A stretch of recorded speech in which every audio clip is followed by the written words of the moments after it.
when a stolen orb sparks a galaxy-sized mess and a bunch of damaged weirdos learn the hardest lesson of all, one podcast dares to ask the ultimate question: could Asari have saved the galaxy?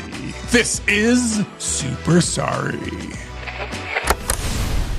Welcome to Super Sorry Takes on the Marvel Cinematic Universe, the podcast where we talk superheroes and super apologies. We're Todd and Amber, creative co-pilots who love digging into movies, TV, and those bold, bizarre storytelling choices that make us laugh, wince, or ask, why didn't anyone just talk about this? What started as us obsessing over the power of a good apology has turned into our favorite way to unpack the stories we love, through the chaotic, emotional fallout of who says sorry, who refuses, and who hides behind sarcasm and weapons instead. We're working our way through the MCU because nowhere else do you find this many world-ending consequences caused by people who desperately need a group therapy session. And today we're blasting off with Guardians of the Galaxy, a movie about criminals, cosmic orbs, and deeply wounded people who would rather start a dance-off than admit they're scared, lonely, or wrong. Beneath the quips, the blasters, and the killer soundtrack, there's a found family story built on grief, betrayal, and missed emotional connections, and we're absolutely here for the mess. As always, consider this your official spoiler alert. If you haven't seen Guardians of the Galaxy, pause us, grab your Walkman, and go save the galaxy real quick. We're not experts, just fans with feelings, and if we miss something or get it wrong, we are super sorry.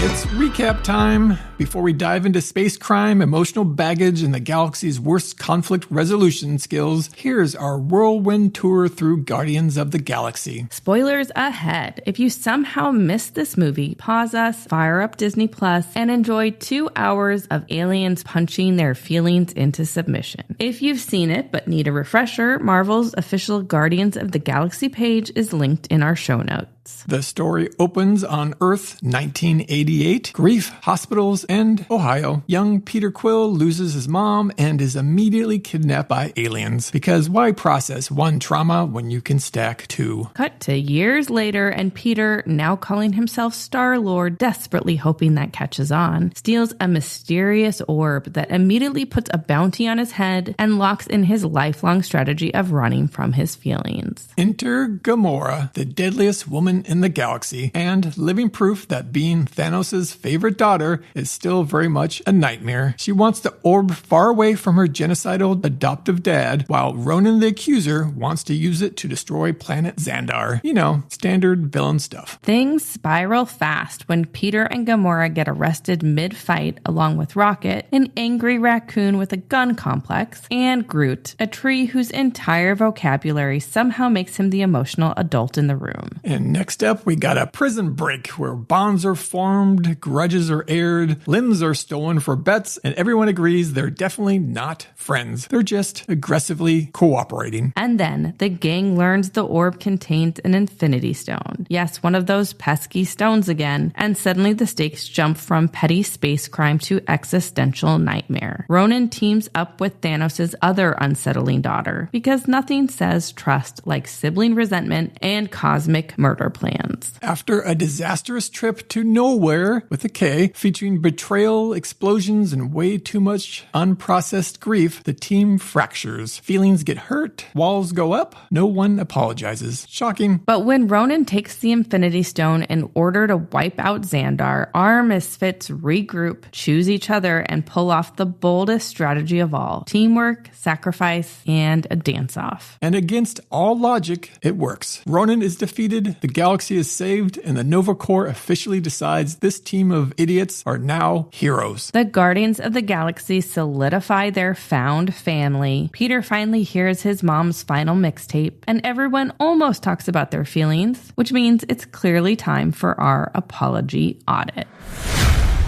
It's time for the Apology Audit, the segment where we hunt down the rare galaxy-saving apologies that actually land. You know, the super sorries. And call out the spectacular misfires that make everything worse. The sorry, not sorry apologies. After combing through every sarcastic deflection, emotional dodge, and I'm fine in the Guardians of the Galaxy, we tallied up all the apologies, the super good and the super bad. Because whether you're saving Xandar or barely holding together a found family of space criminals, the right apology can bring people together. And the wrong one can blow up your team, your trust, occasionally an entire planet. No pressure. Apology Audit is officially activated. Todd, take us in. All right, let's blast off. I'll start with my super sorry, the apology that actually sticks the landing. And what I have here is from Yondu to Peter when he has the line, "Sorry, boy, but a captain's got to teach his men what happens to those that cross him." Probably at first hearing of that, it sounds like kind of a flippant sorry,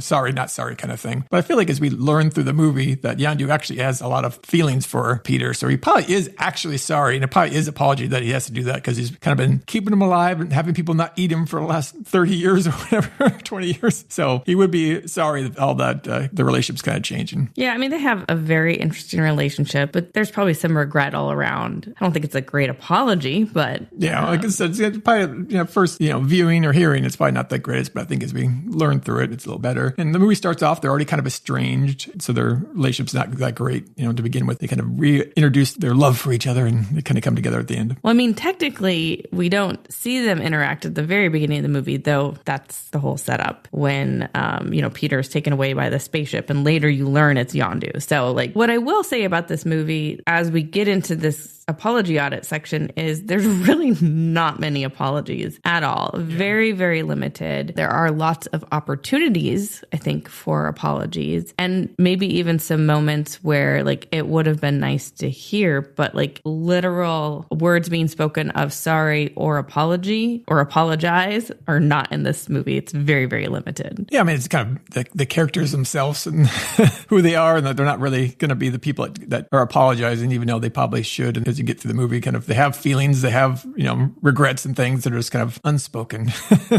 Though there is actually, I think, one super sorry moment, one fire apology moment, and that comes from the broker to Peter Quill. And this is when Peter's trying to sell the orb on Xandar, and the transaction seems pretty routine until Peter mentions Ronan. And then the moment Ronan's name is mentioned, the broker immediately withdraws from the deal and he says, "I'm sorry, Mr. Quill, I truly am, but I want no part of this transaction if Ronan is involved." And it's actually a pretty honest apology. He's apologizing for refusing to help, refusing to follow up on the transaction. He clearly names it, his regret. He knows that this is kind of screwing Peter over, but he's also laying down a boundary, what he's not going to do, what he's not going to risk. So he's not deflecting, he's not making a joke or anything like that. It's just trying to almost make it more relatable and human so Peter understands what is happening. So to me, I think this is absolutely the best apology, which is kind of crazy because there were a lot other opportunities in here. But for this person, the broker's saying this, he's just being super clear, saying what's up, apologizing, and then walking away. So to me, this is the best super sorry apology. Yeah, I guess, I'm hearing what the apology was. I'm sorry, Mr. Quill, I truly am. That part that kind of clicked to me was the I truly am. It kind of stuck out to me. And what's good about that, I think, because he's trying to shut down the conversation quickly, that he's actually kind of gives a full, concise, to the point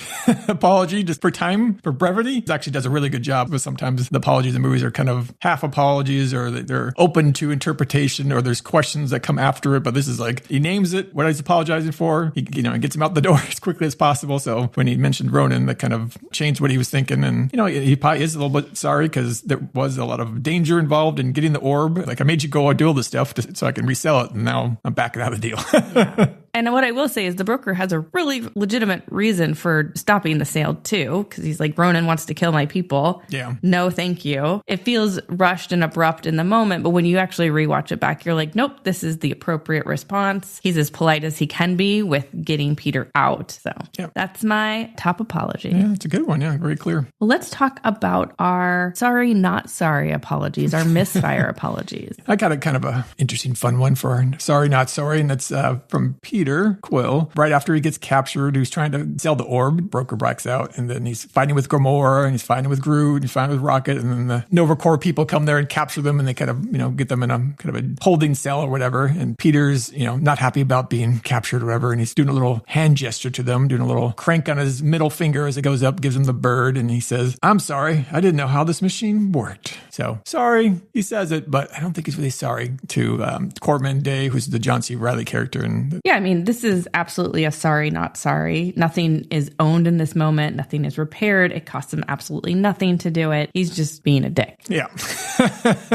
That's why it's my pick. I enjoyed it. I think it's a little funny bit. Yeah. Honestly, there are very few apologies that use the word sorry. They're really only used in moments of humor, because my misfire pick is actually somewhat similar. It's when Corpseman Day, so John C. Reilly, he apologizes basically for dismissing Peter's name. So this is right when he gets arrested. He's being processed by the Nova Corps, and John C. Reilly's character recognizes him from a previous arrest, and he mockingly calls him Star Prince and then corrects himself. He says, "Oh, sorry, Lord." It's, I guess, technically a real apology, but it's just a small one. He's not apologizing to him for like arresting him or harming him. He's basically like invalidating his identity. Yeah, his code name. Yeah, and this thing that he's trying to make happen the whole movie. So it actually contrasts nicely with your sorry, not sorry moment from Peter. Like they're kind of going tit for tat, the two of them. Yeah, I think it's kind of almost rebuttal to yours earlier on. He's not happy about it. Sure. So the two people kind of going back at each other. Yeah, that's pretty good. Yeah. So what I would say is like mine, I think, might be the pettiest apology, but maybe still somehow more sincere than Peter's. I'm not sure.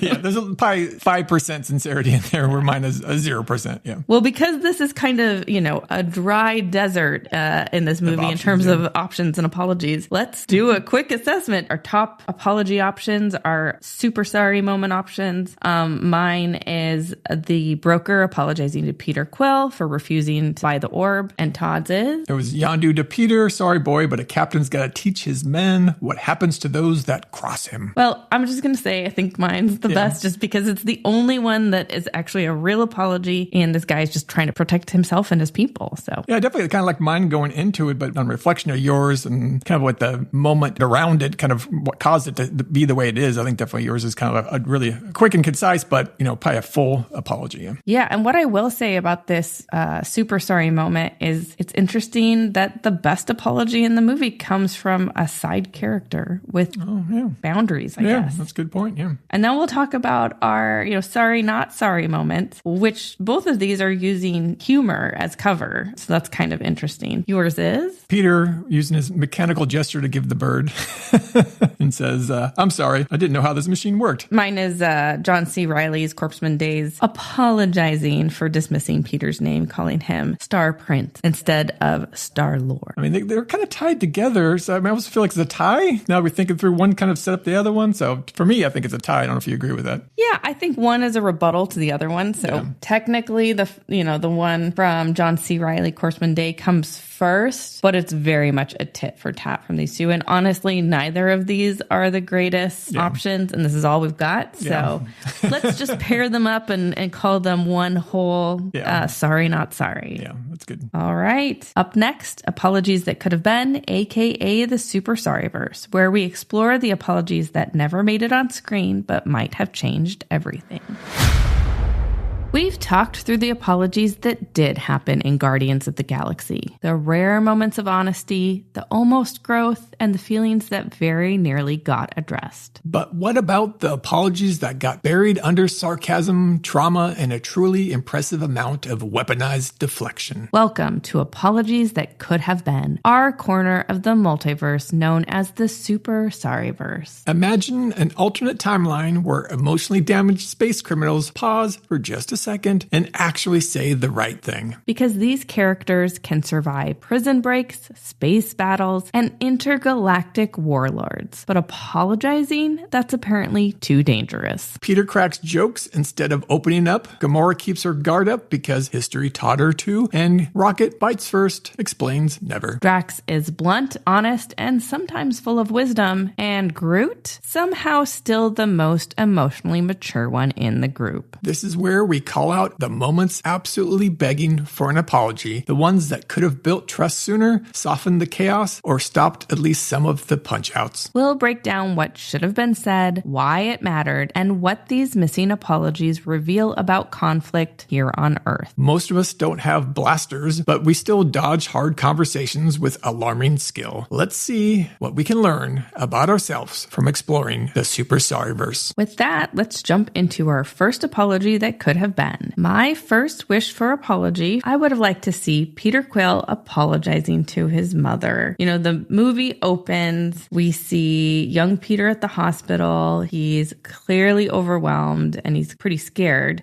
And his mom is dying and she wants him to take her hand and he doesn't. And he kind of yells out as she passes away, like a no, like it's very visible. His breakdown after her death, he missed the opportunity to hold her hand. And I think he truly wanted to say he was sorry. So I would say because he doesn't take her hand, this kind of absence, this moment where he could have, and he has this regret kind of defines the entire film. You know, he wants to feel close to his mom. You see that through him listening to the mixtapes and all that. And I also think he wants to apologize to himself a little bit too for like not taking the opportunity to grab his mom's hand in that moment. So you kind of see this theme coming up over and over in the movie. And, you know, I think he feels regret, but you never hear him say anything of that acknowledgement. I would agree. He definitely feels a lot of regret. I mean, he doesn't open The Last Present, which turns out to be another mixtape. There's even kind of a dream sequence when he's projecting his mother, but it's Gamora saying to take my hand. So it's definitely a lot of reflection on it, but I don't really think he needs to apologize because he's a child. He's, what is he, 10 years old at the time? Like, I don't think he's in the best mental headspace during this scene that's happening with his mother dying to have to hold her hand. He's kind of processing it at the time. He probably doesn't know the timeliness of that she's about to pass away that second. So I would kind of push back. I don't think he really needs to apologize. He's a kid. You're going to give him a little grace here. Of course he's a kid. Like I said, this is kind of a two-part for me. Like he has this regret, right? About not doing this thing. And I think he would like to apologize to his mom, right? Like I think he would like to be able to do that, but he can't. So all he can really do is apologize to himself in this moment. That's why I was saying like it's kind of a two-part thing. Like ultimately, I think he'd like to apologize to his mom, but he can't, of course. And so he needs to apologize to himself. Yeah, I mean, his adult self apologizing to his kid self, right? True, yeah. I mean, it's probably not the most needs to apologize, but like you said, it's probably the most would like to apologize. Yeah,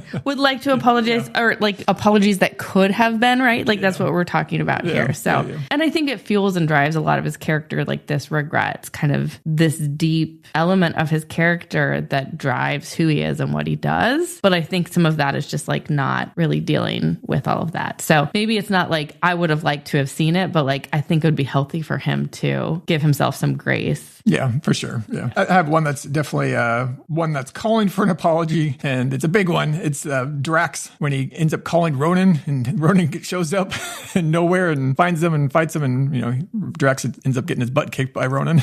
Well, also almost everyone gets killed, exactly, so like yeah, it's like, a very dangerous situation. So you know he's very selfish. He's doing it for his own benefit, and he can't even fulfill his own fantasy. So it's like it's all for naught. So like big apology there from Drax that's needed. Yeah, for Ronan coming to nowhere to start the whole battle. Yeah, I mean, he could have apologized something like, you know, my rage blinded me. I endangered you all because I couldn't let go or something. He sort of gets to it at the end that he realizes, oh, like I really screwed up here. But it's not until like a massive amount of people are hurt it takes and a lot put more in danger. And before he realizes that was really the wrong choice. Yeah, true. Well, I keep on kind of pairing my apologies, I guess, because I also have like, I guess, a two-way apology that I would like to see. One from Peter Quill to Yondu because he kind of consistently frames Yondu as a kidnapper and a criminal while ignoring the reality that Yondu actually saved him and raised him. On the flip side, Yondu apologizing to Peter for abducting him and raising him in violence. So like this is a really very problematic relationship.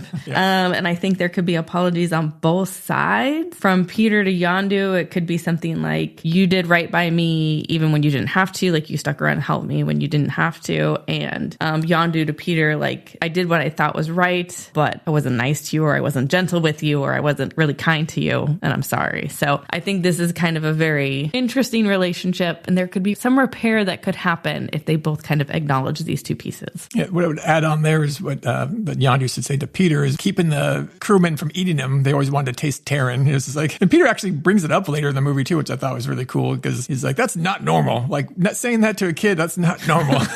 But true. I mean, that would be pretty terrifying. Yeah, it's pretty messed up. Yeah. Absolutely. What else do you have? Well, I got a kind of a fun one here, which is I think Rocket should apologize to the Stan Lee cameo character, who is the older man talking to the younger woman. And this is the beginning of the movie when they're getting the orb or whatever. So it's on Xandar. Rocket, sees Stan Lee and he says, "Mr. Smiles, what a class A pervert."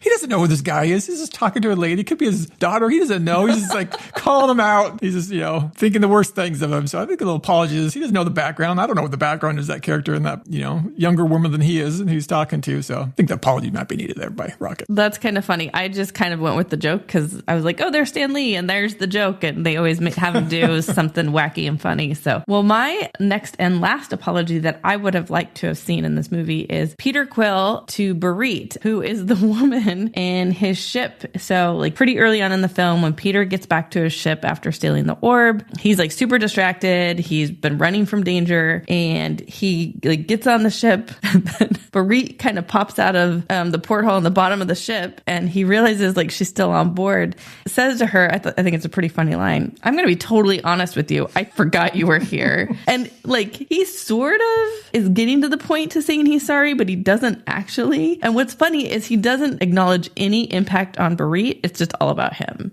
So I would have liked to have seen some sort of self-acknowledgement like, hey, I put this person in danger. I totally forgot this person was on the ship. I mean, who knows what could have happened? Yeah. And she seems utterly confused. So yeah.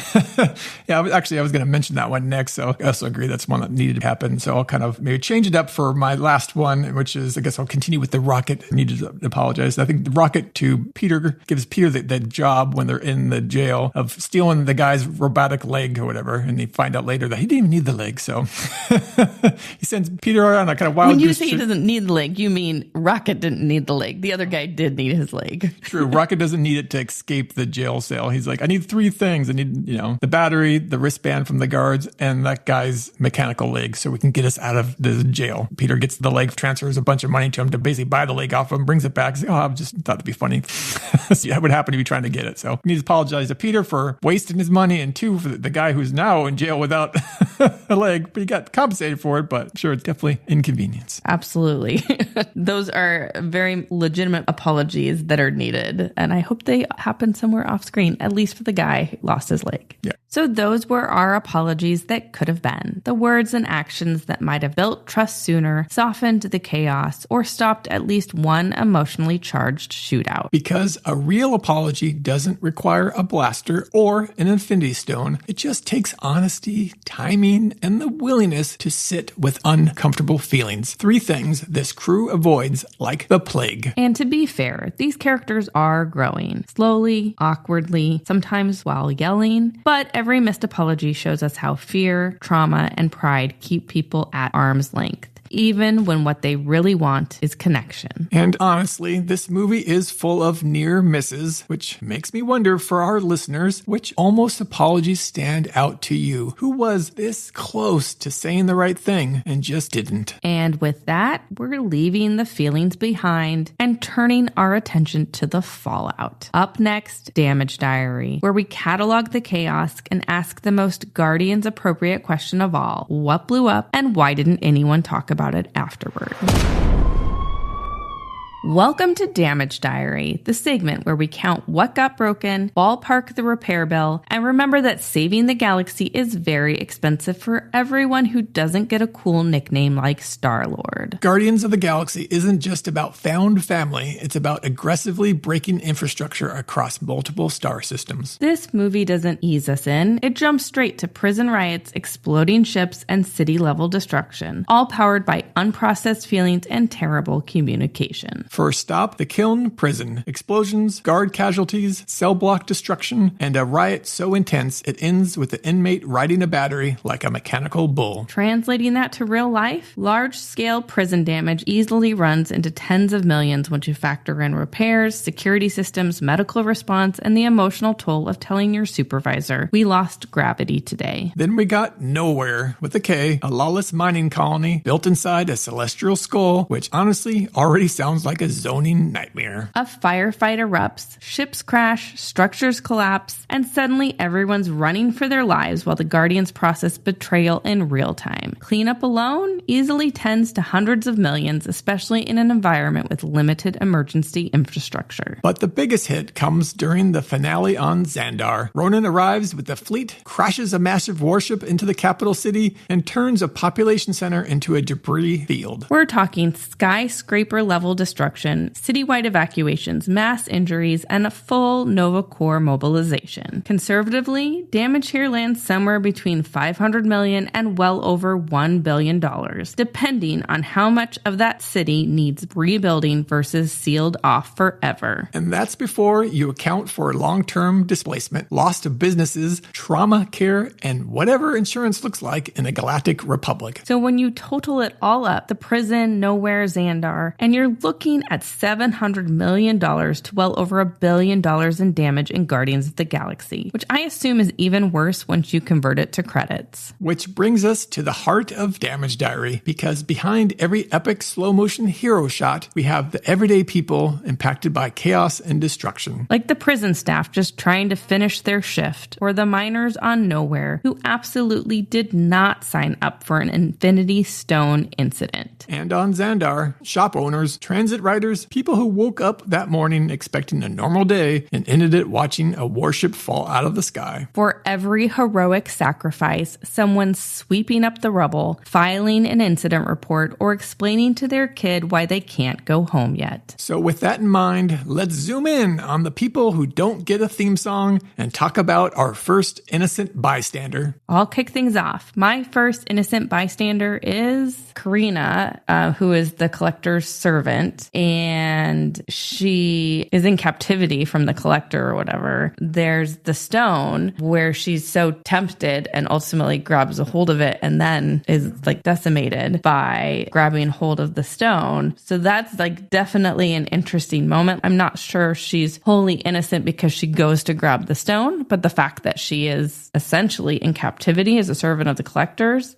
to me is, a sad moment for a bystander being impacted. Yeah, I mean, and we don't exactly know her intentions of grabbing the power stone, that purple infinity stone, but she's definitely not having a good time and being kind of a captive of the collector, and just she grabbing it to kind of get herself out of that situation. And she's thinking of herself and not the destruction that goes on around her with all the other things that are collected. We got Cosmo, the dog, that's the space astronaut dog. We got Howard the Duck, I guess, is in there too. You see at the end of the movie.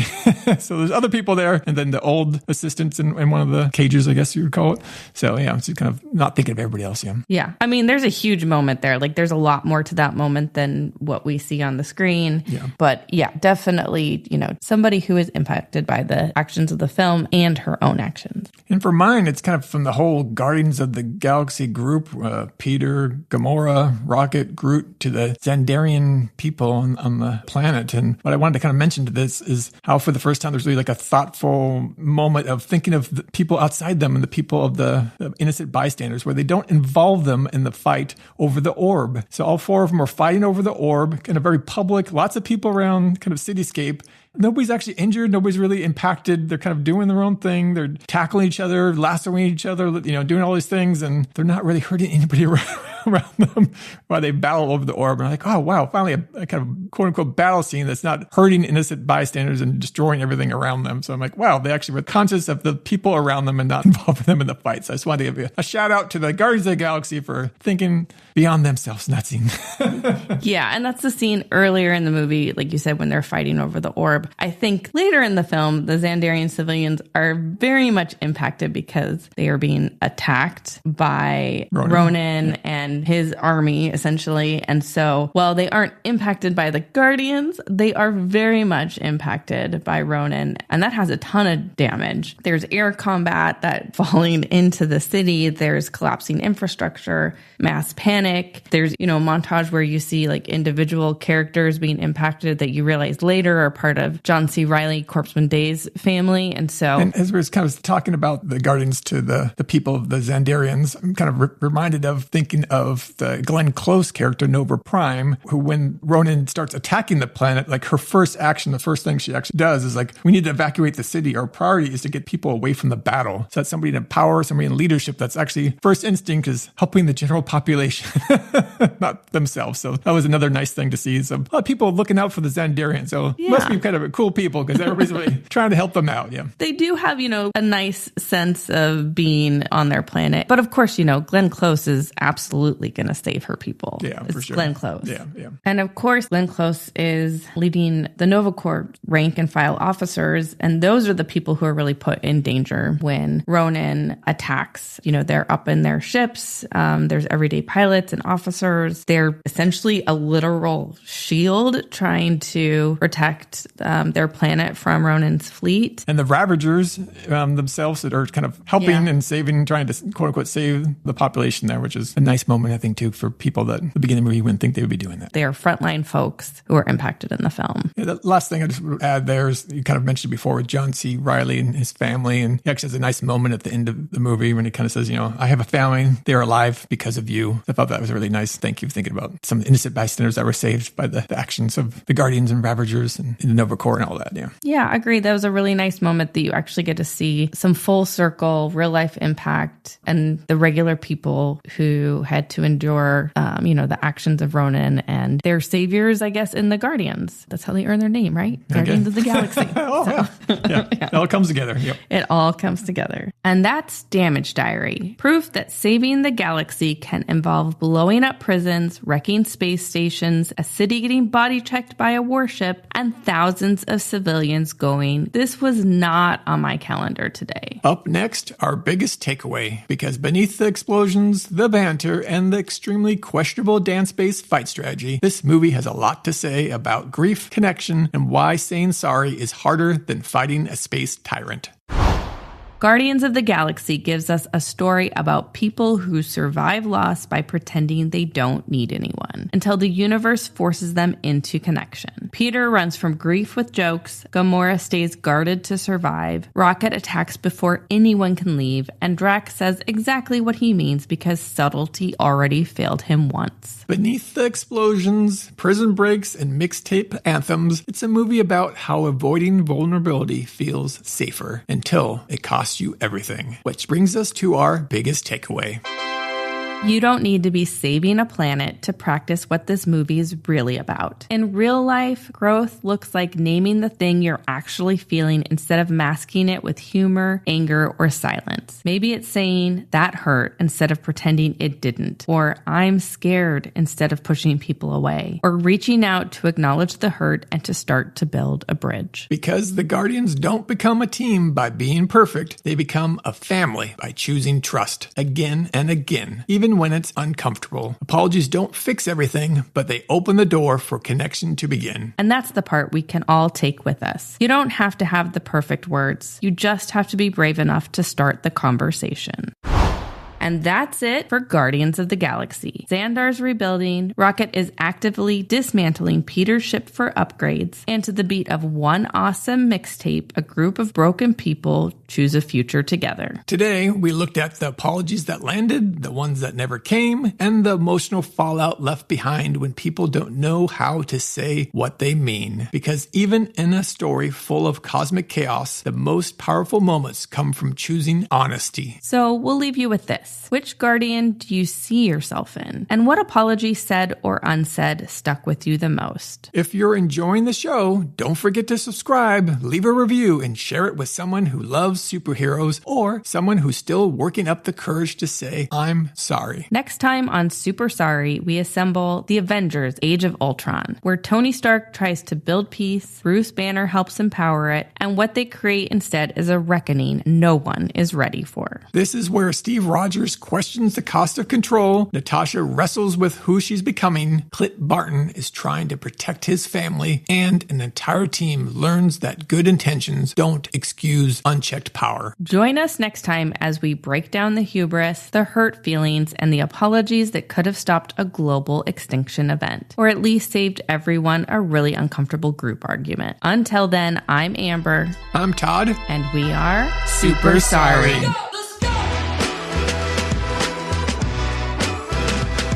Super Sorry is written and hosted by Amber and Todd. Produced by a Super Sorry LLC. Music by Jam Studio. Special thanks to MCU Wiki and Wikipedia for serving as sources for Damage Diary. Your support helps us keep asking the hard questions and saying the hard apologies. Thanks for tuning in and sharing with friends. And if you're listening from Xandar, Nowhere, or a ship rocket upgraded without telling anyone, we are Super Sorry. One last thing. When Groot says, "We are Groot," are you on the side that thinks he actually said the words "We are Groot"? Or do you think you now just understand what he means when he says, "I am Groot"? Super Sorry is not affiliated with Marvel Entertainment, Marvel Studios, the Walt Disney Company, or Disney Plus. As of this recording, all Marvel characters mentioned in this podcast are the property of the Walt Disney Company.